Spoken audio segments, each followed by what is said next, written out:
여러분, 코로나19가 다시 기승을 부리면서 어쩔 수 없이 우리의 모임을 비대면 모임으로 이어나가려고 합니다. 처음 하는 것이라 어려움이 많이 있을 것이라 생각되는데, 그럼에도 불구하고 이 시간을 사모하시고 최선을 다해 지키시는 여러분이 되기를 바랍니다. 실시간으로 하는 것도 큰 장점이 있지만 그 시간에 약속이 잘 지켜질 것 같지 않아서 영상을 업로드하는 것으로 결정했습니다. 업로드는 주의 자정에 이루어지고 유튜브에서 수지교회를 검색하시면 보실 수 있습니다. 시간이 될 때도 좋지만 시간을 정해서 꼭 영상을 보시고 여러분의 신앙을 지키시는 기회가 되시기를 바랍니다. 우리는 계속해서 소요리 문답을 진행할 겁니다. 진행 순서는 우리가 공부할 때 진행했던 순서를 그대로 사용합니다. 아마도 대면으로 하는 것과 별 차이가 없을 것입니다. 그러니 부담을 갖지 마시고 꼭 영상을 보시기 바랍니다.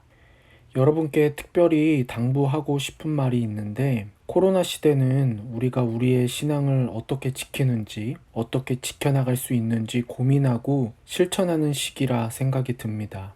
온라인이라는 편리함이 우리에게 예배의 소중함이나 신앙의 가치를 빼앗아갈 수도 있습니다. 그러니 마음을 지키시고 편리함이라는 익숙함에 너무 빠져 있지 않기를 바랍니다. 시간을 내쉬어 공부하시고 하나님의 가치를 지켜나가기를 당부드립니다. 이 시간을 통해 여러분의 신앙의 지경이 넓어지기를 바랍니다.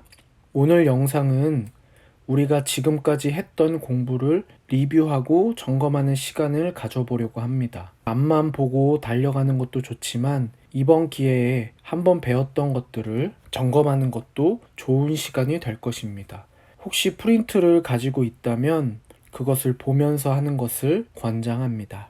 여러분, 이제 시작해 보도록 하겠습니다. 우리가 소요리 문답 첫 시간 하나님의 주된 목적은 무엇인가에 대해서 배웠습니다. 여러분, 사람의 주된 목적은 무엇입니까? 사람의 주된 목적은 하나님을 영화롭게 하고 그분을 영원토록 즐거워하는 것입니다. 그래서 우리가 고린도전서 10장 31절 말씀을 함께 나누었었죠.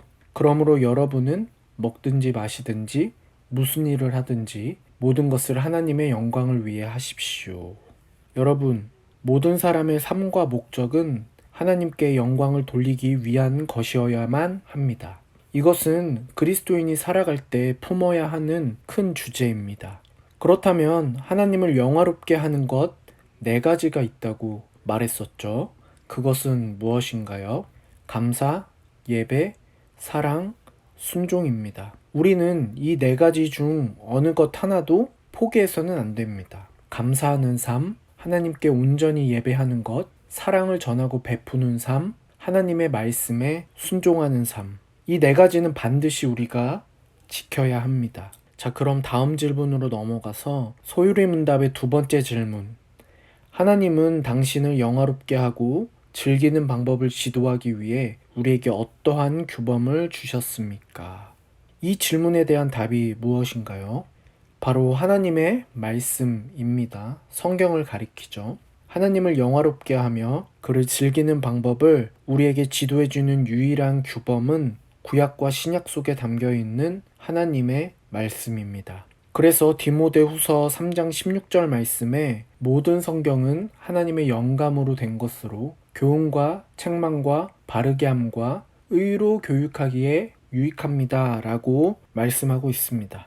그렇다면 이 성경은 우리에게 무엇을 말하고 있나요? 성경은 우리에게 예수 그리스도를 분명하게 발견하게 해줍니다. 요한복음 20장 31절 말씀에는 그런데 여기에 이것이나마 기록한 목적은 여러분으로 하여금 예수가 그리스도요 하나님의 아들이심을 믿게 하고 또 그렇게 믿어서 그의 이름으로 생명을 얻게 하려는 것이다 말씀하고 있습니다.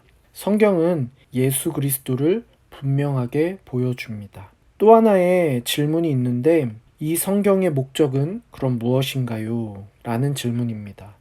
성경, 하나님의 말씀은 우리의 감정을 순화하고 일깨우며 우리에게 삶의 지침과 위로가 되고 우리를 약속의 땅으로 인도하는 것을 목적으로 하고 있다고 소유리 문답에서 말하고 있습니다. 그래서 우리는 말씀과 일치하는 것 외에 다른 것을 진리로 받아들여서는 안 됩니다. 하나님은 무엇이 성경에 일치하고 무엇이 일치하지 않는지 알 수 있도록 하셨습니다. 그것을 알 수 있는 방법이 무엇일까요? 그것을 알려면 우리가 성경을 읽어야 하겠죠. 성경을 읽는 방법밖에는 없습니다. 자, 세 번째 질문은 무엇이었나요? 성경은 하나님의 존재를 어떻게 말하고 있나요? 하나님은 누구신가요? 존재에 대한 질문입니다. 답이 무엇인가요? 하나님은 영이시다 라는 것입니다. 곧 그 존재와 지혜, 권능, 거룩함, 공의, 선하심, 진실하심이 무한하고 영원하며 불변하시는 영이십니다 라고 소유리 문답에서는 답하고 있습니다. 그래서 요한복음 4장 24절 말씀에는 하나님은 영이시다 말씀하고 있고, 출애굽기 34장 6절 말씀에는 나 주는 자비롭고 은혜로우며 노하기를 더디하고 한결같은 사랑과 진실이 풍성한 하나님이다 라고 말씀합니다. 성경은 하나님이 어떤 분인지 우리에게 알려주고 있습니다. 우리가 이 파트에서 가장 많은 질문을 했던 것이 하나님과 인간이 함께 공유하고 있는 속성에 대한 것이었어요. 또 하나님과 인간이 각각 가지고 있는 속성에 대한 부분이었습니다. 하나님만 가지고 계신 인간과 공유하고 있지 않는 비공유적 속성이 있습니다. 여러분, 그것은 무엇일까요? 하나님은 영이시며 무한하고 영원하며 불변하신 것이 대표적이라 볼 수 있습니다. 이것이 하나님만 가지고 계신 비공유적 속성입니다. 그럼 인간이 가지고 있는 속성은 무엇인가요? 인간은 하나님의 형상으로 창조되었다는 것과 살아있는 영이라는 것입니다. 여기서 살아있는 영이라는 의미는 육과 함께 살아있다는 것을 의미합니다. 또 유한하고 일시적이며 가변적입니다. 하나님과 반대라고 생각하면 더 이해하기 쉽겠죠. 그렇다면 하나님과 인간이 공유하고 있는 공유적 속성은 무엇일까요? 소유리 문답에서는 존재, 지혜, 능력, 거룩, 정의로운 것, 선한 것, 진실한 것이 대표적이라고 말하고 있습니다. 여러분, 하나님과 인간은 완전히 다른 존재입니다. 그런데 인간은 어떻게 창조되었나요? 인간은 하나님의 형상으로 창조되었습니다. 여러분, 이제 결론입니다. 여러분은 하나님의 형상으로 지음받은 하나님의 백성이자 자녀입니다. 우리는 이를 그리스도인이라고도 부릅니다.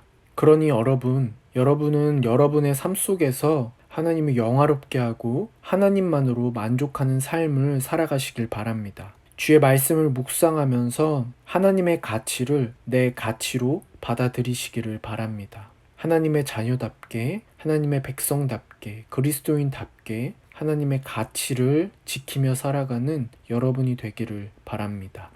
기도하겠습니다.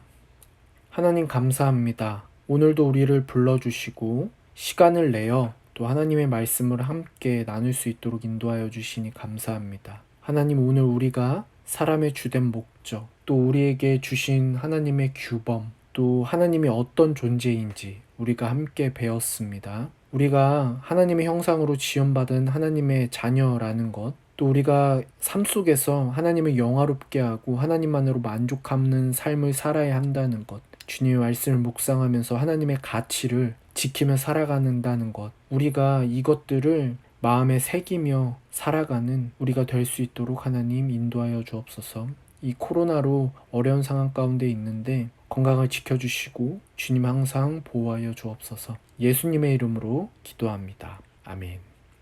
여러분, 다음 시간에는 소유리 문답 네 번째 질문부터 진행합니다. 미리 예습을 하시면 더 좋은 시간이 될 거라고 생각됩니다. 한 주간 평안하시고 항상 건강 유의하셔서 우리가 교회에 다시 함께 모일 때 건강한 모습으로 보도록 합시다.